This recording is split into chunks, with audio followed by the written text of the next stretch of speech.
Bonjour à toutes et à tous, je me présente, je suis Nathalie Devino, je travaille au service prévention de Radio Mutuelle et je suis très heureuse de vous accueillir aujourd'hui pour ce webinaire qui a pour titre Aidant votre santé, parlons-en, puisque c'était la journée nationale des aidants lundi dernier. Voilà. Donc pour ce webinaire d'aujourd'hui, donc le webinaire qui durera 1 heure, nous allons accueillir Gaëlle Guenant, qui est psychologue et spécialisée dans le domaine des aidants justement. Donc, vous pourrez lui poser toutes vos questions dans le chat. Elle y répondra dès la fin de cette rencontre. Voilà. Juste petit rappel pour la fin de l'année, nous avons encore plusieurs webinaires qui sont programmés et notamment un cycle de 3 webinaires entre fin novembre et début décembre sur le fait de vivre longtemps en bonne santé, le secret des zones bleues. Donc, n'hésitez pas à vous inscrire à ces rencontres. Vous avez le lien qui est directement inscrit dans le chat. Voilà. Donc, vous avez aussi une documentation qui est téléchargeable dans Apps. Vous avez un petit onglet partage de fichiers et dedans, vous avez des dépliants en rapport avec le thème d'aujourd'hui sur les aidants. Voilà, donc n'hésitez pas à les télécharger. Vous pouvez aussi me mettre dans le chat votre adresse mail pour que je puisse vous les envoyer directement par mail si besoin. Voilà. Je vais laisser la parole à Gaëlle, notre intervenante d'aujourd'hui. Je vous souhaite à tous et à toutes un très bon webinaire. Gaëlle, c'est à vous. Merci Nathalie. Bien, du coup, je suis avec vous pendant 1 heure pour parler aux aidants que vous êtes certainement, vous qui avez répondu à l'appel aujourd'hui. Alors, des aidants potentiellement d'un enfant, d'un conjoint, d'un parent. C'est des choses qui vous arrivent dans la vie que vous n'avez pas forcément prévues. Et de parler de vous en termes d'aidants, c'est vous donner aussi de l'importance. C'est avoir un petit peu tous les faisceaux qui vont vers vous, qui est essentiel dans le maintien de la santé, du bien-être, voire même de la vie de la personne que vous accompagnez. Donc, pendant cette heure, je vais vous parler de différents points essentiels par rapport à votre rôle. On va déployer certaines thématiques. Donc, comprendre les défis de l'aidant, identifier les signaux d'alerte, mobiliser l'aide pour pouvoir aider. On va voir un petit peu à quoi ça correspond et déléguer ce qui peut l'être parce que c'est aussi ça de savoir aider, c'est savoir s'aider soi-même et trouver les aides qu'on peut mobiliser au moment opportun pour pouvoir continuer à aider dans de bonnes conditions. Et puis, nous aurons un temps consacré aux questions à la fin donc, de la présentation. Donc, si vous avez des questions au fil de l'eau, vous pouvez, je pense, les écrire dans le chat. Et sinon, vous les conservez pour qu'on puisse échanger à la fin.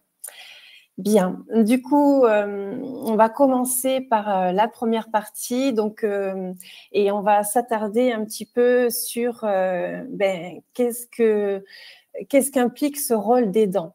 Donc, ce sera la diapo, attendez, hop là, sur reconnaître que le rôle d'aidant peut être très prenant. J'arrive pas à changer la diapo. Alors voilà. Alors, d'abord, oui, qui sont les aidants? Ben voilà, c'est vous bien sûr, mais on a du mal à avoir des chiffres très précis. Donc on dit que c'est à peu près 9,3 millions de personnes en France. On peut aller des fois jusqu'à 11 millions selon les chiffres que l'on arrive à faire ressortir, ce qui représente quand même un Français sur 5. Et encore un petit élément important aussi, c'est que beaucoup d'entre ces personnes-là et donc d'entre vous êtes des personnes qui avaient encore une activité professionnelle. Donc voilà, tout ce qu'on va dire a aussi du sens par rapport au fait que vous êtes multicasquette. Et voilà, donc être proche aidant, c'est accompagner, comme je vous l'ai dit, un parent, un enfant ou un conjoint qui a besoin de soutien, voire d'aide au quotidien, à cause d'une avancée en âge, d'une maladie ou un handicap. Le handicap n'est pas forcément visible, ça peut être des handicaps invisibles aux yeux des autres, aux yeux du public, aux yeux d'autres membres de la famille même. Et pourtant, pour vous qui êtes là au quotidien, c'est quelque chose d'assez prenant, d'assez important. Donc, comprendre les défis de l'aidant, voilà, ça y est. Alors, reconnaître que le rôle d'aidant peut être très prenant. Effectivement, c'est important quand vous êtes dans une relation d'aide à un proche, de pouvoir à un moment donné observer un petit peu qu'est-ce que cette relation implique sur vous et pour vous. Donc, j'ai noté quelques petits éléments comme ça, mais bien sûr, c'est pas exhaustif et il y a peut-être d'autres choses que l'on pourrait ajouter. Mais être aidant, ben, ça demande du temps. C'est forcément du temps que vous allez prendre sur votre quotidien, sur votre organisation, pour vous consacrer à votre proche. C'est de l'énergie aussi, parce que forcément, il faut être disponible. Des fois, l'aide que vous fournissez peut être physique, ou alors peut-être au contraire plutôt mentale, parce que ça vous demande de la concentration, selon le type d'aide que vous mettez en œuvre. De la patience, ça c'est très souvent le cas. Parfois, votre aidé a un rythme qui lui appartient. Vous êtes dans une autre dynamique et vous êtes obligé de lever le pied un petit peu, de faire preuve de patience pour réussir à mener à bien toutes ces actions. Des responsabilités, bien entendu, quand on est auprès d'un proche que l'on aide, on a le poids des responsabilités certainement sur les épaules. Alors, à différents degrés, bien entendu, pour beaucoup de choses. D'ailleurs, ce petit graphique que je vous ai mis illustre bien le fait que pour tous ces éléments-là, même, on peut être à des degrés différents. Mais il y a quand même cette notion de responsabilité qui revient souvent, et ne serait-ce qu'un ressenti de responsabilité vis-à-vis de l'autre. Donc, un engagement que l'on se doit de tenir, ou alors carrément des vraies responsabilités par rapport à des choix qui sont faits pour l'autre ou avec l'autre dans le meilleur des cas, mais voilà, qui représentent vraiment des responsabilités importantes. Ça implique aussi souvent des renoncements et c'est aussi, on va le voir après, quelque chose qu'il faut vraiment, il faut vraiment y prêter attention à ça. Est-ce que vous avez dû renoncer à certaines activités? Est-ce que vous avez dû renoncer à des choses qui vous auraient fait plaisir, qui vous font plaisir, mais que vous estimez que vous n'avez plus le temps, que vous culpabilisez si toutefois vous occupez de vous, vous allez à une activité plutôt qu'avec votre proche. Donc, les renoncements, ça fait souvent aussi partie de la donne. La culpabilité, je viens de la nommer, elle est très courante chez les aidants.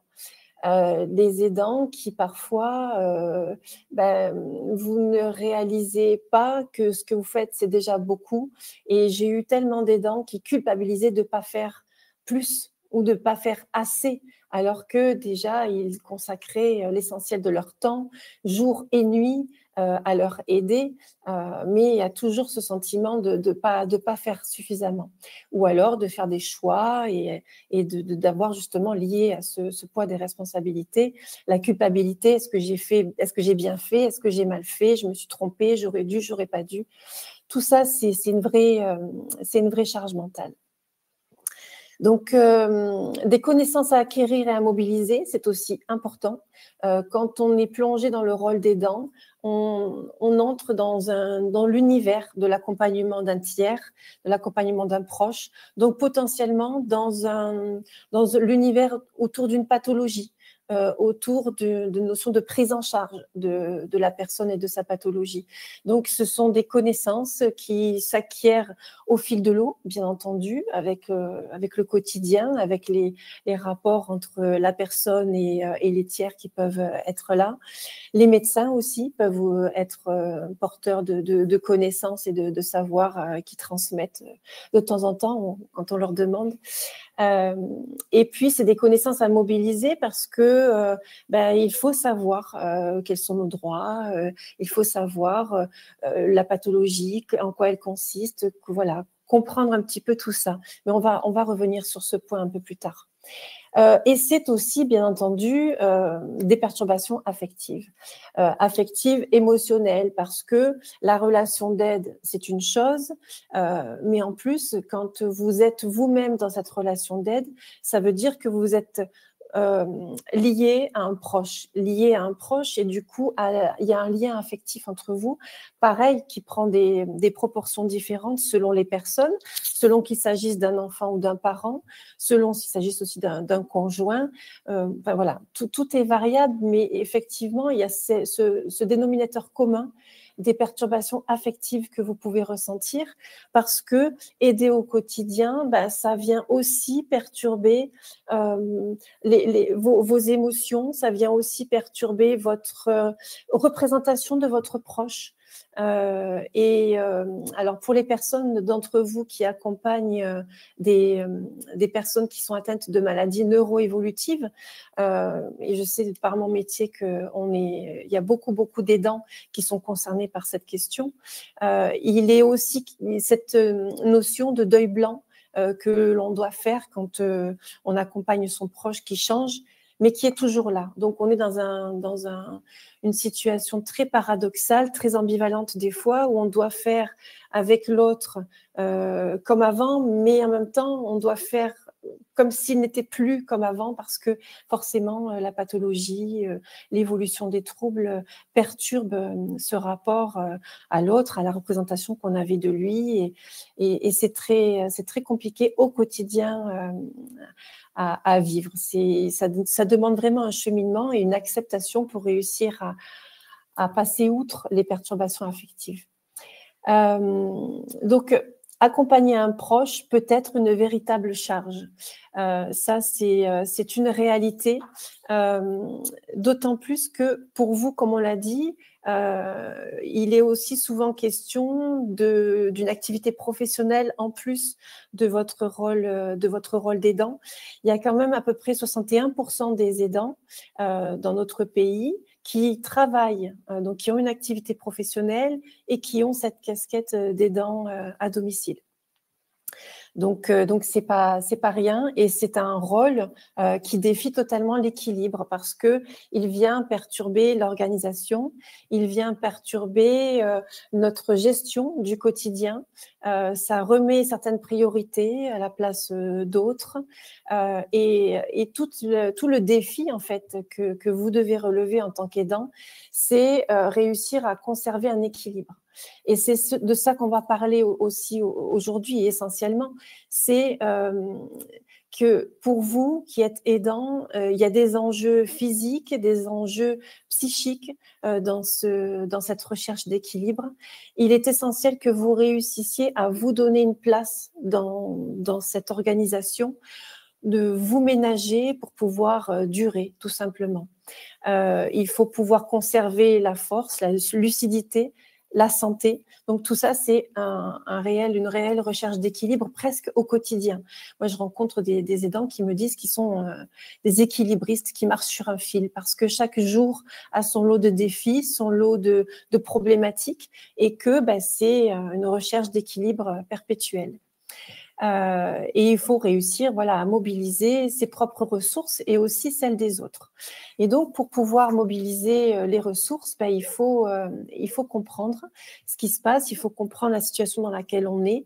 Ce rôle qu'on endosse nécessite qu'on ait bien la compréhension, la connaissance, notamment de la pathologie du proche que l'on accompagne, et de tout ce qui va être dans la palette des possibilités qui s'offrent à nous pour réussir justement à se ménager et à continuer à avancer.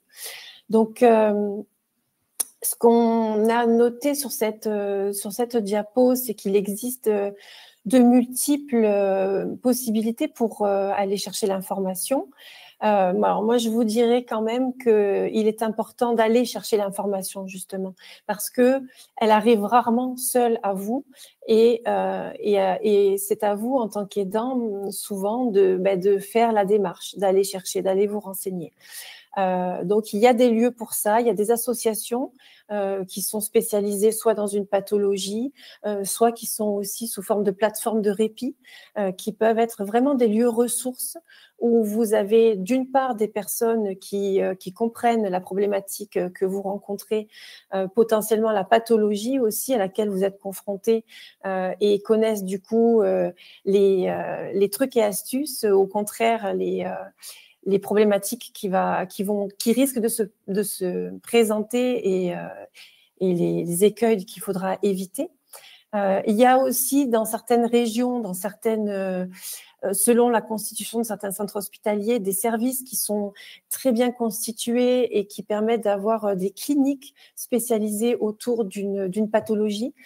Qui dit clinique dit équipe pluridisciplinaire avec potentiellement donc des vraies ressources sur le terrain pour pouvoir accompagner votre proche d'une part et vous accompagner aussi dans ce cheminement. Il y a aussi les caisses de retraite, les complémentaires qui peuvent vous donner de l'information. Ce que l'on fait aujourd'hui, ça fait partie de ça aussi. Donc, ce qui est de l'ordre de l'information, c'est là que ça commence. C'est vous dire, il existe des choses. Donc, n'hésitez pas à taper à toutes les portes en quelque sorte pour aller chercher l'information. Au pire, on vous dira non, désolé, on n'a rien, on peut rien faire pour vous. Mais au mieux, on vous dira si, moi je sais, vous pouvez faire ça, on vous oriente, on vous documente. Donc, c'est très important. Les CCAS de vos communes aussi sont souvent dotés de services ou d'assistantes sociales qui peuvent vous aiguiller, vous informer, vous donner des coordonnées au niveau local de services que vous pouvez mobiliser. Et puis après, il y a les MDA, MDPH. Alors, c'est peut-être un langage abstrait pour certains. MDA, c'est les maisons de l'autonomie, donc ça concernera plutôt les personnes âgées, en sachant qu'en France, on est âgé à partir de 60 ans. Donc, désolé, c'est les chiffres, il fallait donner une limite. Donc, à partir de 60 ans, on est potentiellement pris en charge au niveau de la maison de l'autonomie.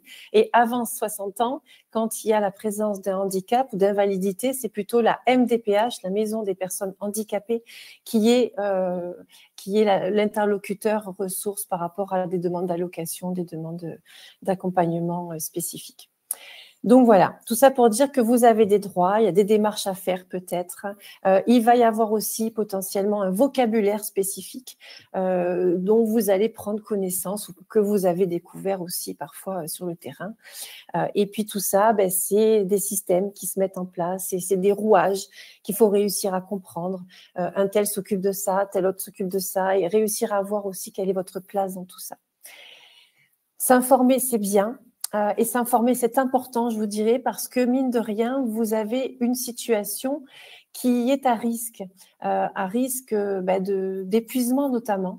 Et donc maintenant, on va parler des signaux d'alerte que vous pouvez parfois ressentir et auxquels il faut que vous donniez toute l'importance qu'ils méritent. Donc, quand la santé envoie des messages, en gros, parfois, quand on est engagé dans une relation d'aide, on a la tête dans le guidon, on se dit il faut que je fasse ça, il faut que je fasse ça, il faut que je fasse ça, et finalement on perd vraiment du recul sur ce qu'on est en train de vivre, on se sent fatigué, mais on se dit allez, demain ça ira mieux, ou alors je me reposerai la semaine prochaine. Et finalement, c'est des problématiques qui peuvent devenir plus courantes. La fatigue peut s'installer de manière chronique. Il peut y avoir d'autres perturbations qui viennent s'inviter dans votre vie et perturber votre fonctionnement. Donc, ce que j'ai voulu illustrer avec cette petite image, c'est dire que il y a une période où on a de temps en temps quelque chose qui ne va pas, mais on passe outre et on réussit quand même à mener ses activités, à avoir des projets. Mais il y a un moment où peut-être cette relation d'aide, elle demande beaucoup d'investissement. Et là, c'est les situations de fatigue, de douleur qui se multiplient et qui font que vraiment là, il faut pouvoir être en mesure de dire « stop, je m'occupe de moi ». Donc, je vais faire un petit rappel de ce que je vous ai noté sur le diapo. Donc, ces troubles de la santé que vous pouvez ressentir sont potentiellement des troubles du sommeil. Certaines d'entre vous ont peut-être le proche à domicile avec du coup des nuits qui sont parfois pas faciles, qui nécessitent que vous vous mobilisiez. Donc, ça vient interrompre vos nuits. Ou alors, c'est aussi un sommeil qui n'arrive pas à être de suffisante durée ou qualité pour vous permettre de bien récupérer. Donc, quoi qu'il en soit, il y a beaucoup d'aidants qui souffrent de troubles du sommeil et ça a un impact malheureusement sur le quotidien et sur les aptitudes au long cours. Donc, c'est vraiment la fatigue chronique, quelque chose qu'il faut pouvoir prendre à bras le corps. Il faut s'occuper de son sommeil pour mettre toutes les chances de son côté de rester en bonne santé et de continuer à avancer dans son rôle d'aidant. Et à avancer tout court d'ailleurs. Il peut y avoir des troubles de l'appétit aussi. Alors là, c'est pareil, hein, on va vous dire attention, préservez une qualité de repas suffisante, attention à ce que vous mangez, ce que vous consommez, évitez les excès. Je ne vais pas vous refaire la leçon du 5 fruits et légumes par jour, mais l'idée c'est que vous prêtiez attention à vous, dans toutes ces petites choses-là de la vie qu'on a tendance des fois à mettre sous le tapis. J'ai pas mangé à midi, c'est pas grave. Je grignoterai quand j'aurai le temps cet après-midi, entre deux là. Non, c'est important de donner la nourriture à votre corps, c'est votre carburant aussi. Donc, c'est très important que vous accordiez l'importance à la qualité, à la fréquence de vos repas. La perte de poids, ça peut aussi être un signe. Si vous n'avez pas spécialement de fatigue, que vous n'avez pas spécialement de remarquer de changement par rapport à votre appétit, peut-être que votre corps vous parle par une perte de poids. La nervosité, le stress et d'autres difficultés que vous pouvez rencontrer peuvent engager des modifications somatiques, une mauvaise assimilation des fois de ce que vous mangez. Et donc, la perte de poids peut être aussi un signal envoyé par votre corps qui dit « attention, là, il faut s'occuper de moi ». Il peut y avoir des douleurs. Les douleurs, elles peuvent être psychiques, donc au niveau du moral, au niveau des émotions, ça peut être très perturbé, et ou physiques. C'est sûr que si votre rôle vous oblige à avoir physiquement des manutentions, des mobilisations de votre proche régulièrement, ça peut avoir un impact sur vos muscles, votre squelette, et des douleurs peuvent apparaître, ou des douleurs qui étaient présentes peuvent aussi devenir plus importantes. Donc, écoutez votre corps, écoutez les douleurs, écoutez ce qu'il vous dit, parce que la psychologue que je suis ne pourra que vous dire que parfois, le corps exprime par des mots ce que vous n'arrivez pas à dire avec des mots. Donc, voilà, faites attention à ça. Il y a aussi cette notion d'irritabilité et d'instabilité émotionnelle. Parfois, vous êtes un peu irritable, vous avez moins de patience, vous avez l'impression que les choses vont pas assez vite, qu'il y a plein de problèmes qui se succèdent les uns après les autres. Ça vous met dans un état de tension. Là aussi, ça a valeur de message. Attention, parce que il faut pas que vous alliez au bout de votre capacité d'absorption. Il faut que vous sentiez que, voilà, de vous poser, de réussir à prioriser, de réussir à mettre au clair parfois certaines situations, certaines problématiques. Ça aide à les dédramatiser, à relativiser sur l'importance qu'ont les choses ou pas. Et donc, cette irritabilité, voire cette anxiété même que vous pouvez ressentir, est un message aussi à entendre pour vous dire attention, il y a peut-être quelque chose peut-être l'équilibre est en train de se rompre, donc on a besoin de faire attention à rester bien équilibré. Et puis la perte de plaisir, la perte d'envie peuvent être aussi des signes très, très évocateurs de difficultés personnelles qui peuvent engendrer après des complications. Des choses que je ne vous ai pas détaillées ici, mais qui sont importantes aussi, c'est notamment ce stress qui peut être ressenti. Alors, c'est un peu transversal, hein, le stress, c'est quelque chose de global qui souvent englobe plein de choses, mais le stress chronique est très classique chez les aidants. Il est mêlé de culpabilité, de peur, d'impuissance, mais aussi de beaucoup d'amour. Et c'est ce qui fait d'ailleurs qu'on reste dans cette situation d'aide, c'est qu'on est lié à ce rôle, à ce proche qu'on accompagne par quelque chose qui dépasse tout. L'amour que l'on porte à l'autre est plus important que tout le reste. Et parfois, c'est ce qui amène à faire fi de ces difficultés personnelles, de ces douleurs. On se dit, allez, je continue encore un peu, tant que je peux, j'y vais. Sauf que parfois, malheureusement, il arrive que l'aidant s'épuise. Et donc, on parle de plus en plus du burn-out de l'aidant, des situations d'épuisement qui peuvent presque des fois du jour au lendemain, engendrer une grave décompensation en fait de l'état de santé. C'est ce que je vous ai mis dans les risques sur la diapo. Et parfois, la personne n'arrive plus à se lever. C'est parfois très violent et ça vous met à l'arrêt de manière subie et subite. Les deux sont vrais. Cette situation d'épuisement, elle est classique malheureusement chez les aidants. Alors on n'est pas là pour vous moraliser, on n'est pas là pour vous rajouter un peu de culpabilité en disant attention, c'est pas bien de pas vous occuper de vous, vous risquez tout ça. C'est pas le but. Le but, c'est de vous dire attention, ça existe, c'est possible. Ça concerne beaucoup d'aidants. On espère que ça ne vous concernera pas vous, mais voilà, attention, écoutez-vous et essayez de faire ce qu'il faut pour que votre situation demeure stable et demeure équilibrée le plus possible. Donc, ce que je vous ai mis dans les signaux par rapport au burn-out de l'aidant, c'est cet état de stress permanent, la fatigue chronique qui est souvent là aussi. Le désinvestissement émotionnel, c'est dire que finalement, dans la vie, il n'y a plus grand-chose qui compte. On est, comme je disais, tête dans le guidon, on est concentré sur l'aider. Tant que l'aider va bien, tout va bien. Et on ne se rend pas compte qu'en fait, il y a son propre corps qui nous envoie des messages. On se désinvestit des activités, on ne fait plus trop attention aux personnes qui comptaient pour nous, aux voisins, aux amis, qu'on dit non, c'est bon, je les verrai plus tard ou j'ai pas envie d'aller les voir, je suis fatiguée. Donc, on se désinvestit. Et puis, il y a aussi souvent très lié à tout ça le sentiment d'échec, d'impuissance, cette culpabilité de ne pas faire assez, de pas être en mesure d'aller au bout de ce qu'on aimerait. Donc, ça crée un sentiment vraiment très inconfortable qui provoque parfois le burn-out.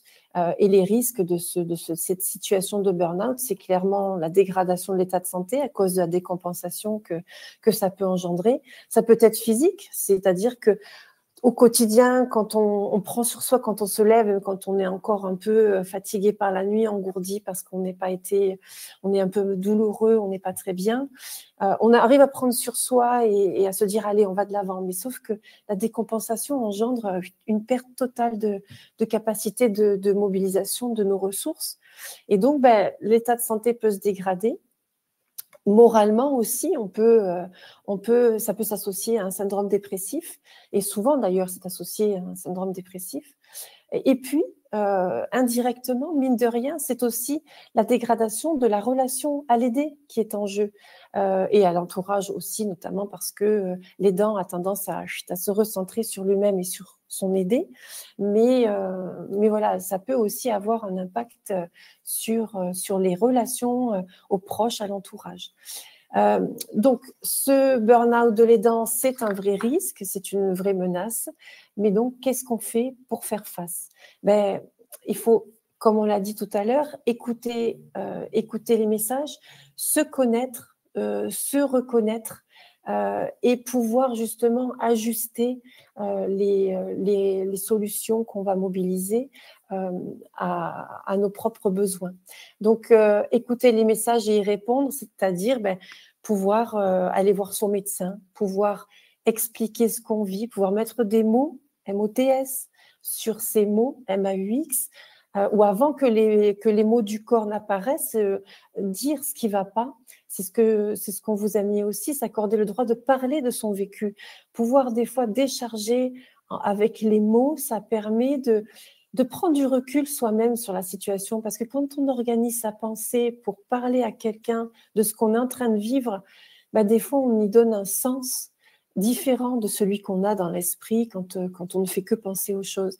Quand on les met en phrases, quand on les organise, on les perçoit différemment et le message passe auprès de l'autre et des fois la réaction de l'autre nourrit notre réflexion et ça aide vraiment des fois à avancer. Le traitement et la surveillance, ça concerne des pathologies que vous auriez pu déjà avoir identifiées, qui serait déjà suivi au niveau médical, mais qu'il ne faut surtout pas délaisser. C'est-à-dire que si vous avez un traitement, par exemple, pour le diabète, ou alors des problématiques d'apnée du sommeil, ou alors des douleurs chroniques avec du coup des infiltrations, je ne sais quoi, plein de choses comme ça, ou au niveau cardiaque, il y a plein de problématiques de la vie courante qu'on peut avoir quand on est adulte en relative bonne santé, qu'il ne faut pas négliger. Et quand on est aidant, il faut absolument que tout ça fasse partie du tableau, quoi. Voilà. Il faut donner aussi de l'importance à ses propres soucis de santé, aussi minimes soient-ils, aussi importants soient-ils. Il faut les traiter, accorder de l'attention et donc de la surveillance. Et puis, ce qui est très important aussi, c'est prendre du recul. Voilà. Alors là, je voulais un petit peu évoquer déjà en disant que, en parlant avec d'autres personnes, ça aide à prendre du recul, à mieux des fois relativiser aussi ce qu'on est en train de vivre. Mais c'est très important de s'accorder des moments un peu à l'extérieur, de s'accorder un peu de distance pour pouvoir voir les choses avec plus de lucidité. Ce que je vous ai mis aussi, c'est que, et ça malheureusement c'est un fait dramatique, c'est que près de 30% des aidants décèdent avant leurs aidés. C'est un chiffre qui peut varier en fonction du public que l'on observe. Hein. Bien sûr, en fonction de l'âge, les données varient. Mais c'est quand même au niveau global un chiffre qui interpelle parce qu'il est en lien direct avec ce qu'on vient de dire. C'est que votre santé, elle est importante. C'est que pour pouvoir vous occuper de l'autre, il faut pouvoir s'occuper de vous-même. C'est très important. Vous donnez la priorité, donc c'est un élément fondamental. Et donc, il faut pour cela mobiliser l'aide pour pouvoir aider l'autre et s'aider soi-même. Donc, se donner la priorité. On vous dira que l'aidant pense souvent qu'il n'est pas à plaindre comparé à son aidé. Il se dit, moi, je vais bien par rapport à mon proche. Moi, j'ai pas à me plaindre. Moi, j'ai pas les douleurs qu'il a. J'ai pas les difficultés qu'il a. J'ai pas les incapacités qu'il a. Moi, j'y arrive. Moi, je peux encore marcher. Je peux encore courir. Mais voilà. Et du coup, parfois, l'aidant s'oublie. L'aidant minimise que ben, c'est important qu'il puisse prendre soin de lui pour pouvoir être bien dans la relation à l'autre, ne serait-ce qu'à son aidé, et pouvoir durer dans le temps. Donc, se donner la priorité, c'est important et ça passe par pouvoir se fixer des limites. Arriver à se dire, bon voilà, j'accorde tant de temps à mon proche dans la journée et il faut que je m'accorde au moins, alors pour certains, ce sera un quart d'heure, pour d'autres, ce sera 1 heure. Pour d'autres, ce sera une après-midi. C'est très variable. Et je vous dirais que c'est pas la durée qui compte, c'est la qualité du temps que vous allez vous accorder. C'est parce que bien sûr, toutes les situations sont différentes. Il y a des personnes qui vivent avec leur aidé, d'autres qui sont loin. Mais c'est la charge ressentie qui est importante à prendre en compte. C'est pas tant, on mesure pas, si vous voulez, la charge de l'aidant en termes d'heures, de charge physique, de kilogrammes, de je ne sais quoi. Voilà, c'est vraiment au niveau de votre ressenti que ça se joue.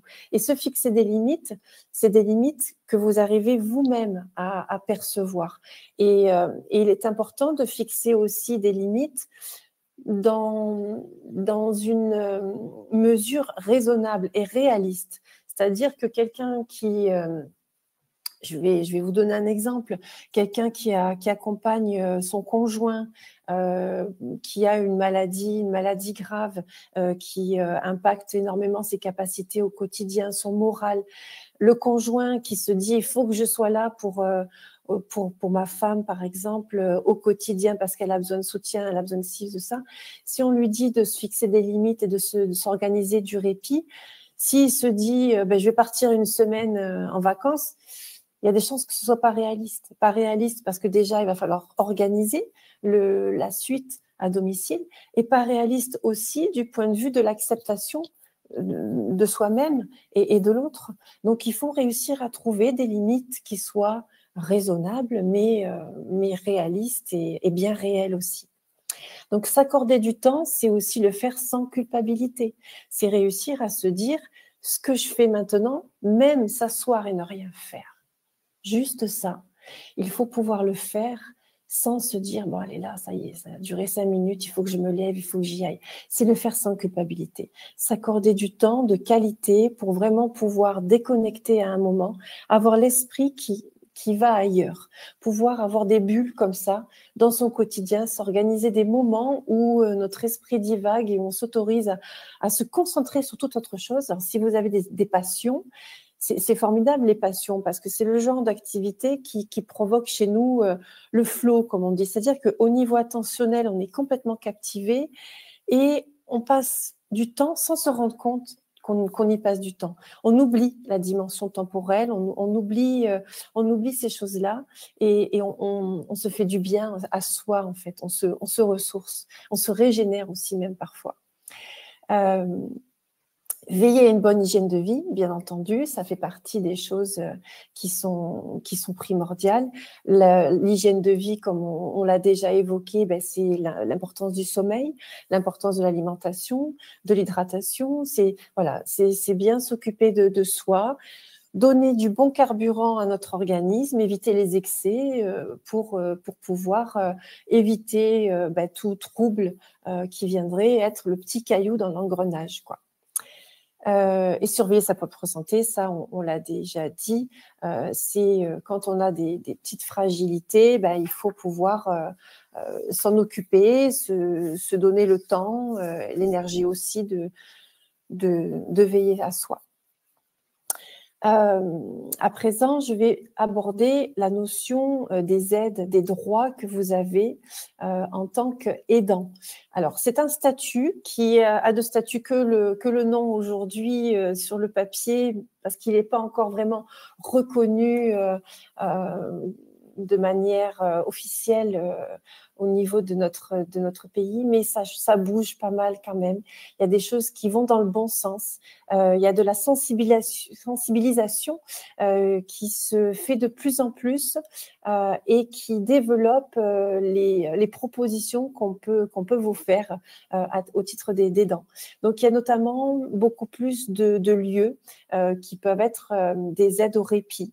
Il y a des haltes répit, il y a notamment ce que je vous ai mis entre parenthèses, différentes formes d'accueil de jour qui existent, qui peuvent être d'une part très bonnes pour votre proche aidé parce que ça lui permet d'avoir du lien social, de voir du monde, d'être stimulé de différentes façons par différentes personnes avec différentes activités. Donc c'est très agréable et bénéfique pour votre aidé, mais c'est aussi important pour l'aidant qui pendant ce temps peut prendre un peu de recul. Il y a aussi tout un travail qui est fait auprès des employeurs. Les employeurs qui sont sensibilisés de différentes façons par différents acteurs de notre société au statut des aidants, justement. Ils sont sensibilisés au fait que parfois, il y a de l'absentéisme au travail directement en lien avec des situations d'aidance à domicile. Et que voilà, il va falloir des fois ouvrir un dialogue, trouver des compromis, des aménagements pour pouvoir continuer à fonctionner dans l'intérêt de l'employeur, dans l'intérêt du salarié, dans l'intérêt de tout le monde du coup. Il existe aussi depuis quelques années déjà, mais c'est en train de vraiment s'officialiser et se répandre, le congé de proche aidant.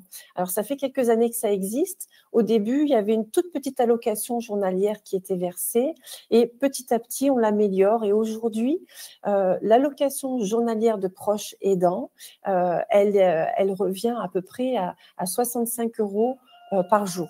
Donc, c'est quand même important de le savoir, savoir que ce congé se mobilise pas de manière indéterminée. C'est 3 mois que l'on peut demander à son employeur et que l'on peut renouveler dans sa carrière, mais pour obtenir une durée d'1 an maximum. Mais voilà, c'est un droit qui se développe et qui démontre bien que le rôle d'aidant, c'est aussi une donnée importante dont les employeurs doivent tenir compte dans le fonctionnement de notre société et de leur société eux-mêmes. Il y a des aides ponctuelles des caisses de retraite complémentaires notamment, pour survenir à des moments de crise de certaines pathologies ou à des moments quand il y a un retour à domicile après une hospitalisation, quand voilà, il y a des moments de perte d'équilibre, justement, on peut solliciter différents acteurs de ce type pour mobiliser de l'aide ponctuelle, des fois de l'aide au long cours. Il y a 50% de crédit d'impôt qui est mis en place aussi pour tout ce qui est des prestations au titre du service à la personne. Donc, ça aussi, c'est important de le savoir. Là, je l'évoque juste rapidement, mais après, ça nécessitera peut-être que vous alliez creuser dans les situations qui sont les vôtres pour voir un petit peu quels sont les droits qui vous correspondent. Et puis après, il y a les prestations de compensation du handicap pour les adultes encore considérés comme jeunes, donc moins de 60 ans, quand le handicap devient important et impacte le quotidien. Il peut y avoir une aide et une allocation versée pour avoir recours à des professionnels notamment. Et puis à l'APA, pour les plus de 60 ans, l'aide personnalisée à l'autonomie, qui elle est mobilisée donc par les conseils départementaux et qui aide aussi à avoir une reconnaissance de perte d'autonomie et à avoir recours à des prestations à domicile. Voilà, donc tout ça, ce sont des droits. Alors des droits, vous allez dire oui, mais des fois, ça concerne les aidés. Effectivement, ça concerne les aidés. Mais tout ce qui concerne les aidés, ben, forcément, ça a aussi un impact sur l'aidant. Et donc, maintenant, on va pouvoir aborder la délégation de ce qui peut l'être de la part de l'aidant vers d'autres personnes que lui ou qu'elle pour pouvoir avoir du relais. Donc déjà, ça part du fait que l'aidant a besoin d'accepter qu'il ne puisse pas endosser tous les rôles. Quand les besoins de l'aider augmentent ou que les exigences de sa propre vie évoluent, il peut être indispensable pour maintenir un équilibre de passer le relais. L'aidant ne peut pas porter son aidé à bout de bras ou sur son dos et mener de front tout ce qui va être lié à sa vie, à son quotidien, voire à son foyer, en plus de ce que vous avez à gérer pour votre propre vie. Donc, c'est très important d'arriver à faire la part des choses et arriver à mobiliser les aides qui vont être possibles. Se faire aider ne signifie pas qu'on n'est plus capable. Pas du tout. Ça aussi, c'est une idée erronée qui est souvent dans l'esprit des aidants qui sont voués corps et âme à leurs proches. Se faire aider, ça ne veut pas dire qu'on abandonne l'autre. Ça veut dire au contraire qu'on met toutes les chances de son côté pour continuer à aider dans de bonnes conditions, pour continuer à être disponible pour l'autre. Et là aussi, je vous dirais que ça fait le lien avec ce que je vous disais tout à l'heure. C'est pas tant la quantité qui compte, c'est la qualité. Donc, si vous êtes un peu moins disponible pour votre proche parce que vous avez réussi à mettre en place certaines aides, mais que le temps que vous lui accordez, c'est un temps de qualité, un temps où la relation prend le dessus sur les choses techniques du quotidien, ben là, vous avez tout à y gagner. Je vous dirais en plus que l'adaptabilité, votre adaptabilité est une donnée indispensable au bon fonctionnement de votre rôle d'aidant. L'adaptabilité, c'est quelque chose qui va vous concerner sur différents domaines. Déjà, il va falloir que vous vous adaptiez à la maladie de votre proche, à l'évolution des besoins, à l'évolution des problématiques qu'il ou elle va rencontrer aussi, de l'adaptabilité par rapport au planning, par rapport à l'organisation. Il va falloir que des fois, vous soyez un peu souple sur l'organisation de votre quotidien pour réussir à mener à bien toutes vos activités. Puis c'est aussi de la souplesse psychologiquement à vous dire que parfois, vous êtes très investi auprès de votre proche, vous avez l'impression de faire de votre mieux, que personne ne pourra faire mieux que vous, et ça, je pense effectivement que personne ne pourra faire mieux que vous.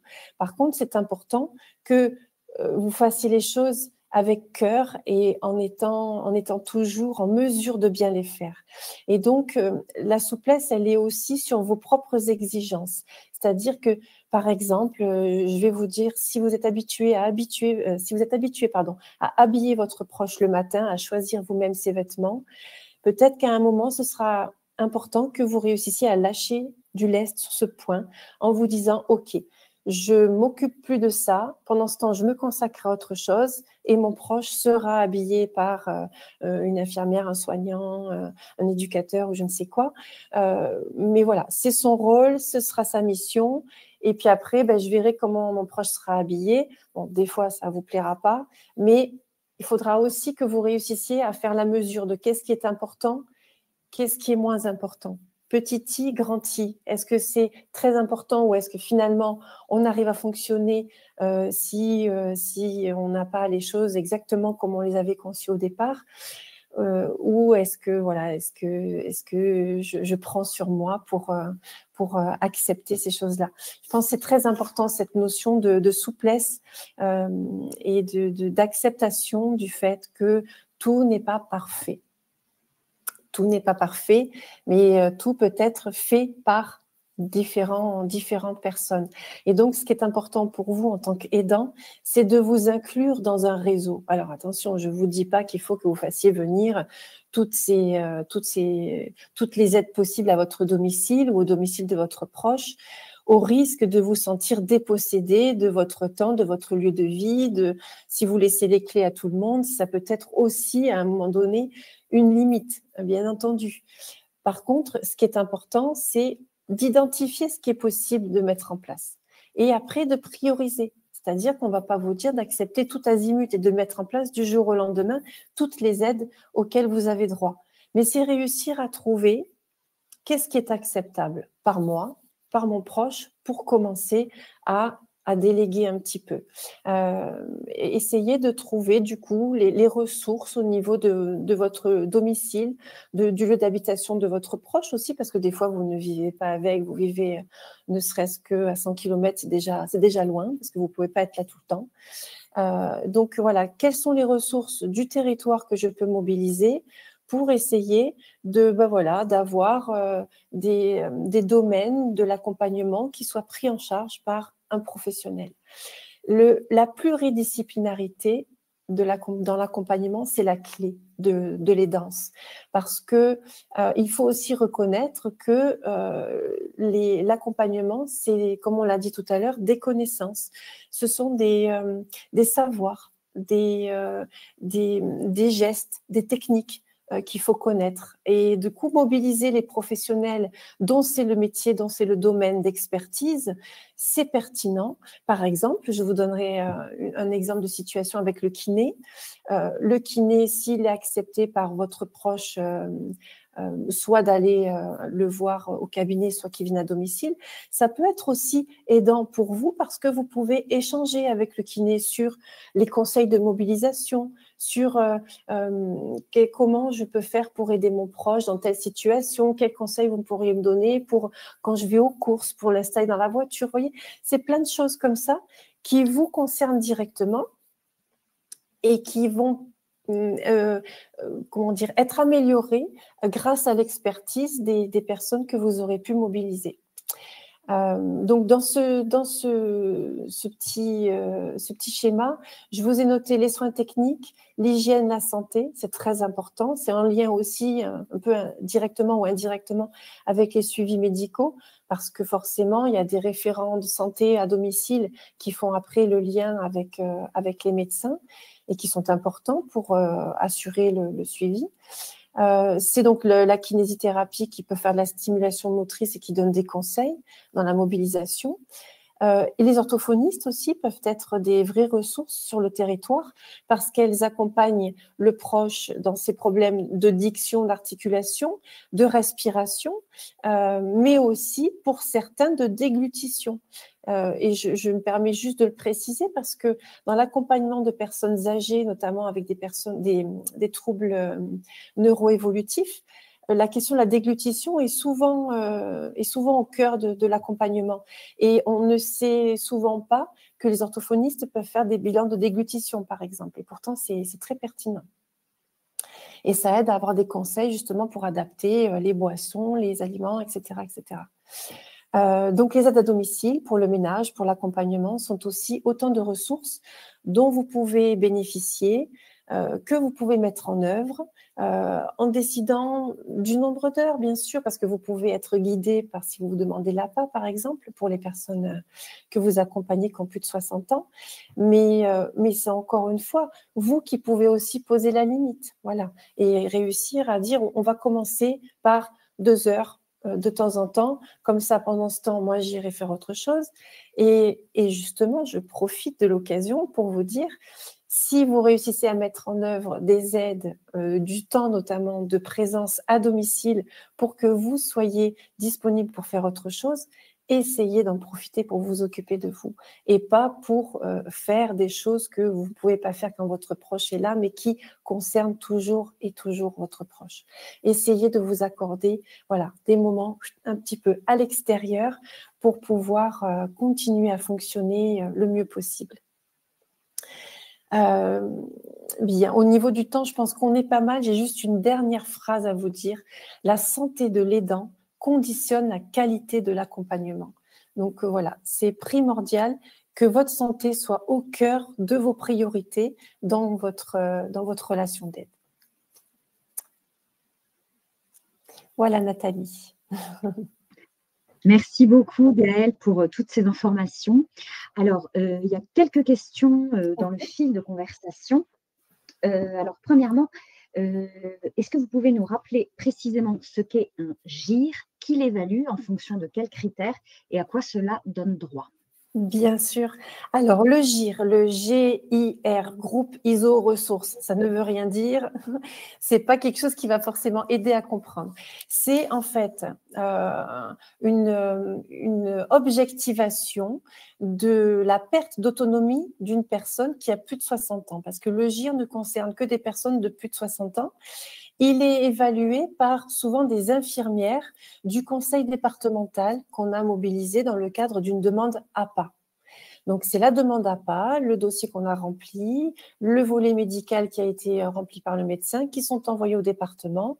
Et là, on a après une personne du département qui vient à domicile faire l'évaluation du GIR. Ce GIR, c'est un chiffre compris entre 1 et 6. 6 étant le GIR de quelqu'un qui est encore totalement autonome. Et plus on va descendre vers le 1, plus la perte d'autonomie est significative et nécessite que l'on mette en place des aides pour compenser les activités essentielles du quotidien que le proche ne peut plus accomplir seul.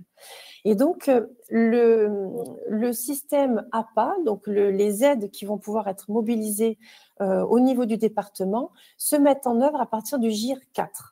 C'est-à-dire que c'est un niveau de perte d'autonomie qui est significatif et qui nécessite donc de mettre en place des professionnels à domicile pour réussir à accomplir des actes de vie quotidienne. Ça peut être des courses, ça peut être un peu de ménage, voilà, de l'accompagnement sur des activités aussi, ça peut être de la préparation des repas, ou voilà, tout ce qui peut être du quotidien. Pardon, Nathalie ?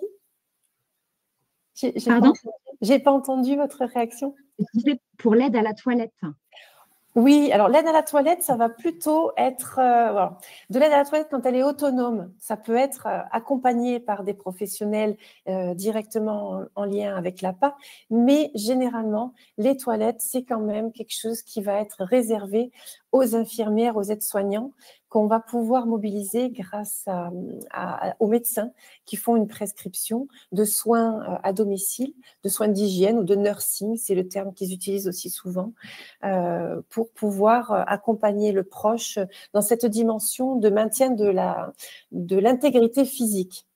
Voilà. Et c'est vrai que c'est important cette nuance, parce que je vois sur le terrain souvent des auxiliaires de vie qui sont engagés dans la toilette de leurs aidés et malheureusement, ou de leurs bénéficiaires plutôt, parce que c'est comme ça qu'on parle dans l'aide à domicile.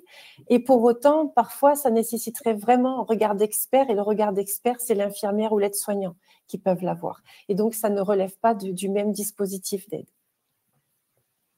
Très bien. Il y avait une autre question également.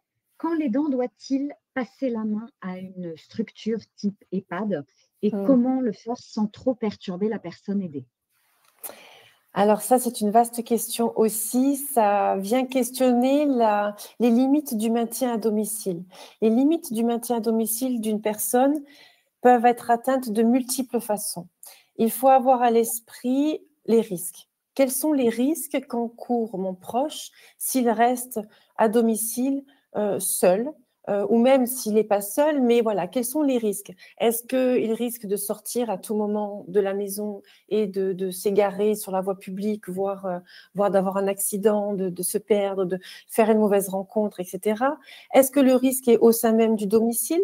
Est-ce que la maison, l'appartement n'est pas adapté de par la disposition des pièces, de par la présence ou pas d'escalier, de petites marches entre les différents niveaux? Est-ce que la salle de bain est à l'étage alors que mon proche monte difficilement? Enfin, il y a des limites qui sont liées directement à l'environnement, des limites qui sont aussi liées aux besoins de la personne. C'est-à-dire qu'une personne qui développe des difficultés, notamment d'orientation, de ressources personnelles à cause de troubles cognitifs parfois, cette personne, elle aura besoin d'avoir quelqu'un pour être rassurée. Et ça, les aidants, souvent, sont confrontés à cette situation où leur proche aidé est accroché à eux et leur demande sans arrêt, t'es là, je te vois pas, t'es où? Et ils les suivent partout. Donc, c'est aussi ça, une des limites, c'est est-ce que le proche, s'il est seul à domicile, peut être bien ou est-ce que ça génère chez lui ou chez elle de telles tensions, une telle anxiété, de telles craintes, de telles peurs même que c'est pas viable, quoi. Son bien-être est vraiment grandement impacté et c'est aussi une dimension de risque qu'il faut avoir à l'esprit. Et puis après, il y a des choses du quotidien qui vont être plutôt de l'ordre de la surveillance et de l'ordre de la santé. Donc des problématiques de santé qui demandent des soins réguliers, des problématiques d'incontinence aussi sont parmi les limites du maintien à domicile, qui sont une réalité que souvent les aidants prennent sur eux, par exemple, se lever plusieurs fois dans la nuit pour aller changer les draps. Mine de rien, il y a un moment où c'est plus viable, où on atteint aussi les limites du réalisable, du raisonnable. Et donc, il faut réussir à peser un petit peu tout ça et à se dire que les établissements, les EHPAD notamment, auxquels on peut confier nos proches, sont des établissements où ils auront le personnel qualifié pour s'occuper d'eux. Et là, je sais que certains d'entre vous se disent « Oui, mais les EHPAD, ils ont mauvaise presse, on s'en occupe pas bien ». Figurez-vous que j'ai lu dans la semaine un rapport qui a été rédigé par l'association ALMA, qui du coup traite de la maltraitance des personnes âgées et que les chiffres sont édifiants et aujourd'hui, il y a plus de maltraitance à domicile, de situations de maltraitance à domicile qu'en établissement. Donc, je veux juste essayer de dédiaboliser un petit peu les établissements, les EHPAD, en disant qu'il y a des endroits qui sont de vrais lieux de vie et où vous pouvez vraiment trouver un endroit paisible pour vos proches et que la relation d'aide ne s'arrête pas parce que le proche rentre dans une structure. Bien au contraire, la relation d'aidant perdure et l'établissement a besoin de votre regard, de votre connaissance de votre proche pour continuer à bien s'occuper de lui aussi. Merci. Une ultime question. Oui.